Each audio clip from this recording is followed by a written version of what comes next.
quelque part là-dedans, il y a une inhumation. Ici. Mais on ne savait pas que c'était une inhumation, parce qu'au début, vous voyez, ça apparaît comme ça. Ça avait l'air d'être le bûcher d'une incinération des trucs à côté. Mais, encore une fois, les Néerlandais, ils sont très, très prudents. Donc, ils ont fait la fouille, je crois, à chaque fois 1 centimètre. Ils ont dû aller à 2 mètres de profondeur. Ça a pris 1 mois et demi, je crois, ou 2 mois, fouiller ici. Et donc, ils voyaient arriver, il y avait des choses étranges au début, des trucs de chêne qui avaient brûlé à moitié.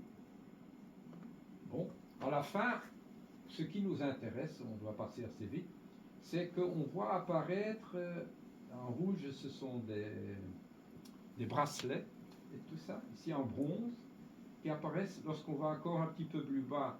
On a des petits restes d'ossements, mais on a également des bijoux qui apparaissent et encore d'autres. Ah, il y a aussi des bracelets ici en bas. Bon, ok, je passe. Ça se présentait comme ça. Ça, par exemple, c'était 2 bracelets qui étaient dans un amas de rouille.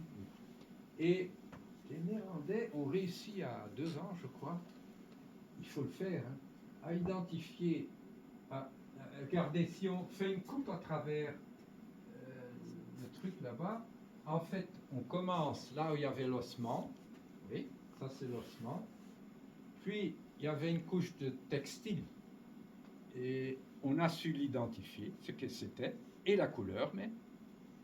Puis, il y a le bracelet en bronze, et puis au-dessus, il y a à nouveau du textile, enfin il y en avait 2 sortes, et il y avait encore quelque chose en cuir, ça c'est parce que c'était enveloppé, etc. Donc, on est parvenu à tout rincer, à nouveau, à tout voir. Vous voulez les bracelets, il y en a 3 en fait. Et il y a de la parure, il n'y a pas de truc de chair. Il manque 2-3 choses pour dire que c'est une princesse, parce que c'est une dame. Mais quand même, tout le reste, le rite est le même. Donc les Néerlandais disent, bah,